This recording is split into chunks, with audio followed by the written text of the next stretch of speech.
Hey there, friends. Happy Thursday. We're coming up at noon. I'm meteorologist Ashley Ruiz. We have an update on Hurricane Delta. Now, another update is going to come out at 1 o'clock, and nothing substantial will likely change. We're not going to have another track until 4 o'clock this afternoon. If anything, at 1 o'clock, it may intensify, maybe new stats from the National Hurricane Center. So we wanted to bring you the latest. So as of the 10 o'clock advisory, it was 400 miles south of Cameron, Louisiana. That's where Hurricane Laura made landfall just about a month and a half ago. Moving to the northwest at 14 miles per hour, and as of the latest advisory, had max sustained winds of 105 miles per hour. And this is the visible satellite, and you can clearly see the eye. I just shared a photo, this photo of it just a few minutes ago. Now, the hurricane hunters are constantly flying through the storm to see what is going on, and when they get some data, that is sent to the National Hurricane Center to help make a better and more accurate forecast. As of some of the latest data coming in, 962 millibars, and then they found winds near 104 miles per hour. So the latest forecast path still brings it into southwest Louisiana, possibly as a Cat 3 or Cat 2 hurricane Friday evening. This is around 7 o'clock on Friday, again showing a landfall in southwest Louisiana.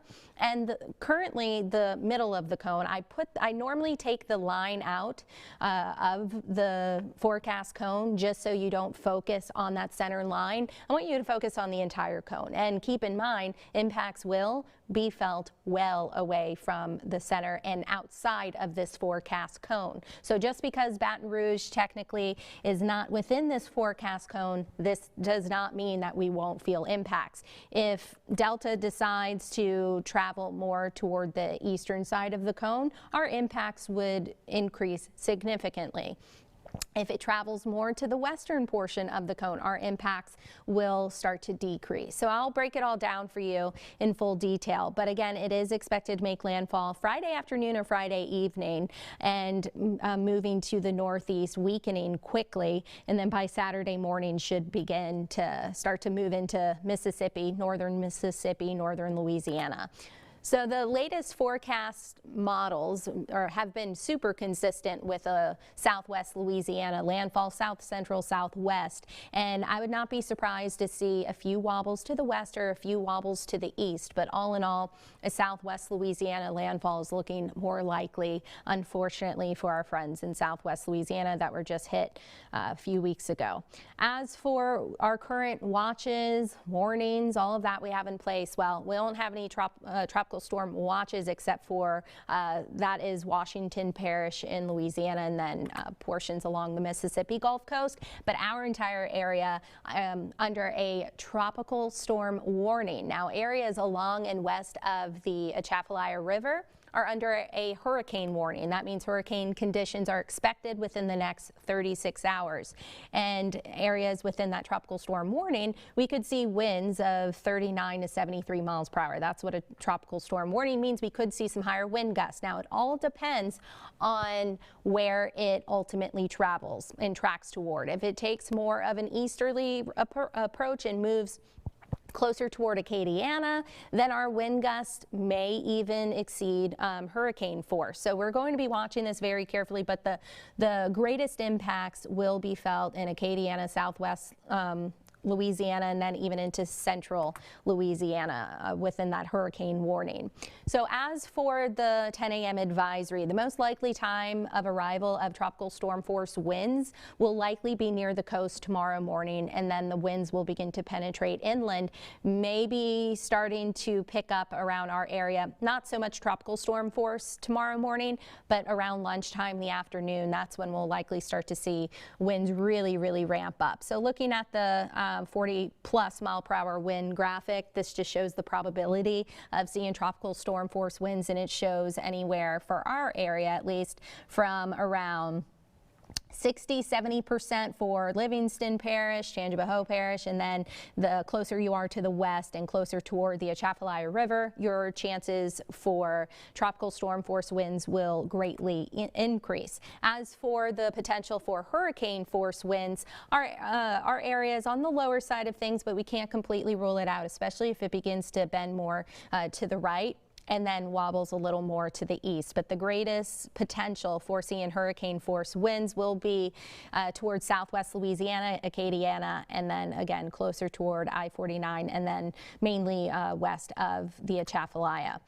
Here's a look at the GFS model. We have more new data coming in, and this is showing around 7 o'clock tomorrow. Again, this is a model, not a forecast, showing the potential for some tropical storm force wind gust, and then it begins to increase. Could see some over 50, and this one is showing, one particular model run is showing hurricane force wind gust in Lafayette near Abbeville, and here's 6 o'clock, again showing tomorrow, Saturday morning, showing some wind gusts in excess of 50 miles per hour. As for the European model, showing some breezy conditions today. Winds will likely pick up tomorrow. Again, that's what we're expecting. And then this is around 4 o'clock, showing tropical storm force gust, and then pretty much all across southeast Louisiana. Let me back it up so I can show you. Then this is around 9 o'clock, showing a later landfall, but some wind gusts in excess of 50 for our area, showing some close to 70 to 80 to 90 for southwest Louisiana and Acadiana. I'm going to break down some more of our models that we have in a minute. I'm going to go through some of the alerts, other alerts we have in effect. Of course, storm surge is going to be a big issue, especially along our coast around the tidal lakes. This is a look at the storm surge inundation peak forecast. It has changed from this morning, but all in all, 7 to 11 feet. That is still going to be the main concern for areas basically all the way to Port Fourchon, and so that includes Vermilion Bay, 7 to 11 feet. The greatest storm surge is going to be east of the center, and the window of concern will be starting late tonight. And then lasting possibly until Saturday, until we start to get more of a northerly flow. But our tidal lakes, so Lake Maurepas, Lake Pontchartrain, around 2 to 4 feet. Also, being on the east side of the storm, we're looking at the potential for spin-up tornadoes. Now, the Storm Prediction Center has trimmed that marginal risk to basically areas near the coast for tonight, but we still may have to watch for some rotation within some of these rain bands as they push ashore today and tonight. But the main threat for spin-up tornadoes will be Friday and Friday night with some of these outer rain bands, which I'll show you on the Futurecast in a minute. But we're under a slight risk, which is a level 2 out of 5 for tornadoes. And again, being on the east side of the storm, this is something we're going to have to watch for. We'll likely have some tornado watches tomorrow. Flash flood watch includes pretty much all of our areas along and west of the I-55 corridor. Within the watch zone, we could see 2 to 5 inches of rain with locally higher amounts, but I do want to stress the fact that there's going to be a very sharp gradient of areas that get rain, several inches of rain versus areas that do not get pretty much any rain.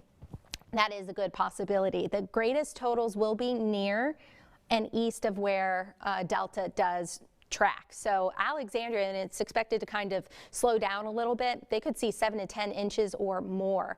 Locally higher amounts will be possible all across the area, especially if we get caught under a rain band. But basically northwest of the Baton Rouge metro could see 3 to 5 inches of rain with locally higher amounts, and then southeast of the Baton Rouge metro maybe 1 to 3. We went kind of on the higher side, but again, if you get caught under a rain band, you can double or triple these amounts. But widespread flooding for our area is not anticipated because of heavy rainfall, since it will be moving a little faster. So this is subject to change. Of course, this is all dependent on where Delta pushes the shore and where it tracks. But ultimately, as of right now, again, the highest rainfall totals, as we know, near and east of the center. Preliminary estimates around 2 to 5 inches within that flash flood watch. And then the Baton Rouge metro, 4 winds. This is all dependent on where you are. If you're more to the east, closer to I-55, then these numbers will be a little lower. If you're closer toward the west side of the river, West Baton Rouge, Iberville Parish, such as that, these numbers will likely be higher. So just to kind of take it as an average, as of right now, as the latest track, 25 to 45 mile per hour sustained, may be higher for some spots with gusts of 50 to 60. But if it moves, or greater, if it moves a little more to the east, then we could be facing 70 to 80 mile per hour wind gusts, maybe even higher. But the strongest winds will be near and west of the Atchafalaya River and near the center of where it pushes ashore. So if it pushes ashore near Cameron, Louisiana, then it's going to be highest there, and then toward Jennings as well. And then Acadiana will get some strong winds. Also, the spin-up tornado threat is still possible tonight, Friday, but more so Friday afternoon and Friday night, especially when it starts to push ashore and we get some of those outer rain bands. If you recall with Laura last month and a half ago, and it was to our west, we had numerous tornado warnings. So that is going to be something that we're facing once again, being on the east side of the storm. And as I mentioned, storm surge inundation around 7 to 11 feet from Rockefeller Wildlife Refuge to Port Fourchon, and then Lake Maurepas, Pontchartrain have been, it was previously 3 to 5, now it's 2 to 4 feet of inundation. So this particular model that I'm going to show you, this is the IBM graph. It handled Sally and Laura really well, but I don't want you to take this as gospel. It's just a model, of course, and so we're going to see what it's showing. It is showing passing rain bands today. I'll walk you through time. Showing some wind gusts. Also, again, it's showing wind gusts and then possibly what the radar could look like. It's not what it is going to look like. It's just another future cast product that we have. Walking you through to Friday morning. Winds will likely pick up stronger near the coast, though. May have some wind gusts in excess of 20 to 30 tomorrow morning, but sustained winds maybe between 10 and 20.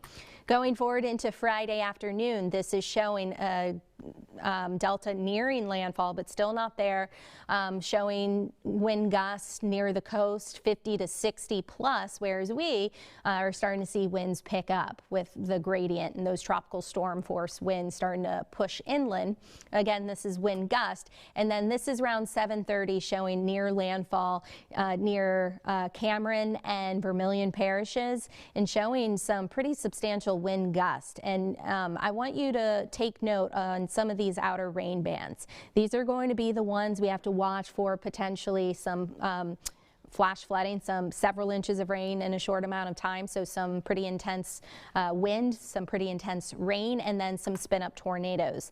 This is around 11 o'clock. It's showing some of those bands starting to push to the east. So that would likely impact the I-59 corridor, possibly lasting or pushing more to the east as well, but still showing some pretty substantial wind gust around the area, again between maybe 40 to 60 for some spots, but again, it's all dependent on where it tracks toward. This is Saturday morning, still showing some gusty winds, as even though Delta is now pushing to the northeast, and winds likely won't completely relax until maybe Saturday night, and even then it'll still be a bit breezy, but this should help with our storm surge issues. Rain might come to an end shortly thereafter.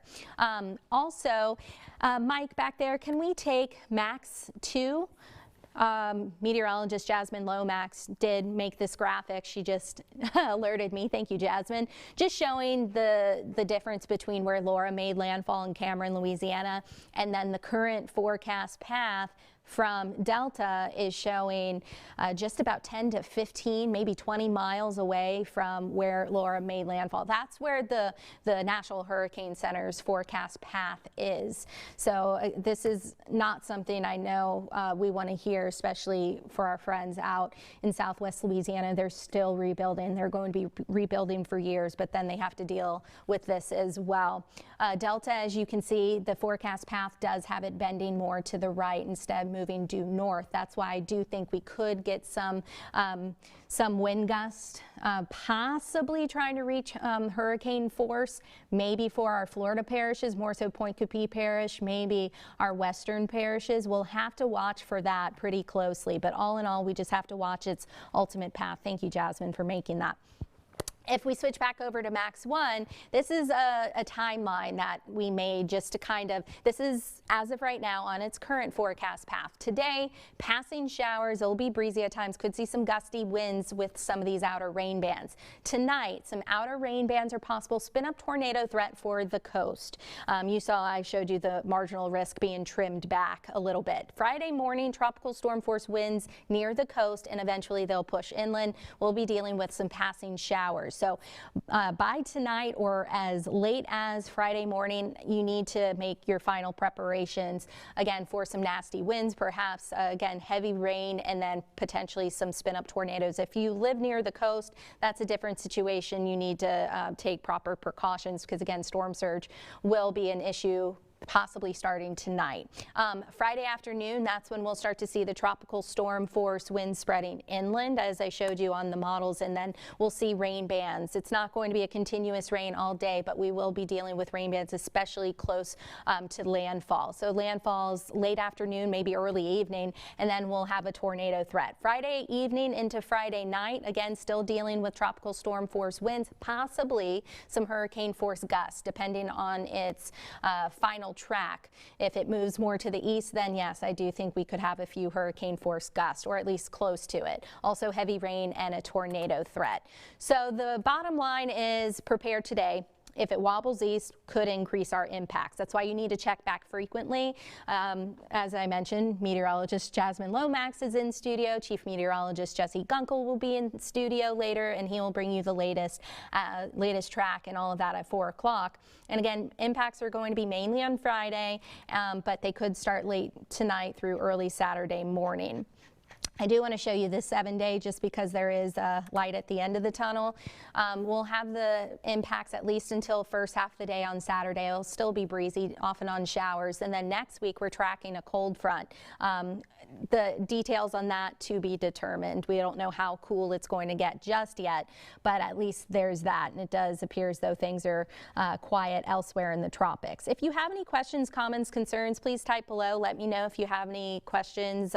If you're wondering about your area, I can go and type below and answer some of your questions. You can always find the latest on brproud.com and go ahead and download the free BR Proud app. It's a good tool to have with any alerts that we get when and if there are any new alerts issued, such as a tornado watch or anything like that. You will get the push notification to your phone, and you can find the latest from the National Hurricane Center. You can toggle on the track of Delta on the radar, and so you can zoom in, see if you're within that cone or not. I'm also trying to find a preparation graphic. Not quite sure what I did with that one. Give me 1 second.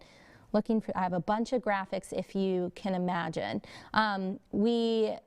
With that being said, again, download the free BR Proud app. It's a good tool to have, and you can stay ahead of the storm. So take today while the weather's still quiet. Yes, we're still dealing with some outer rain bands. I'll show you the radar real quick. Again, it's just a mess in here. Okay, we got it. Here's satellite and radar showing some showers pushing closer toward Cameron Parish, just south of Jennings, likely seeing some gusty showers with this, some light rain all in all. So what you can do, I found the graphic, what to do now, again, time's a ticking, make final preparations for a landfalling hurricane. I don't want you to take into account for your preparations that it may be weakening upon landfall. Prepare for a Cat 2, Cat 3 hurricane. We always say prepare for a category higher than forecast so you're not caught off guard. And if it wobbles to the east, then our impacts would significantly change, and you do not want to be caught off guard. Bring the outdoor furniture and decorations, your plants, all of that inside. Secure loose objects. Walk around your backyard. See if there's anything that you think needs to be taken care of, whether that's on your fence, on your house, or anything like that, and do a complete home inventory. Take photos of your belongings. It's just a good thing to have for insurance purposes. And then, of course, if you have any damage, roof damage, or anything like that. Trim tree branches, make sure your gutters and storm drains are clear, whether that's in your neighborhood or anything like that. And I would take today to fill up your vehicles, replenish your hurricane kit. I know we've been in the cone 6 times. Your hurricane kit is probably fully stocked, or you've tapped into some of your hurricane snacks. I don't blame you. I've done the same. So make sure all of that's replenished. Have your plan ready to go for you, your family, and your pets. Do not forget about your pets. Bring them indoors. Make sure they have a safe place and be ready to hunker down from some wind and then some heavy rain and possibly again some power outages as well. So we're going to wrap things up. Again, if you have any questions, comments, concerns, feel free to type below. We'll be on our Facebook page, BR Proud Facebook page, brproud.com, and our free BR Proud app. So take care, stay weather aware, check back in with us frequently for changes, and we will talk soon. Take care.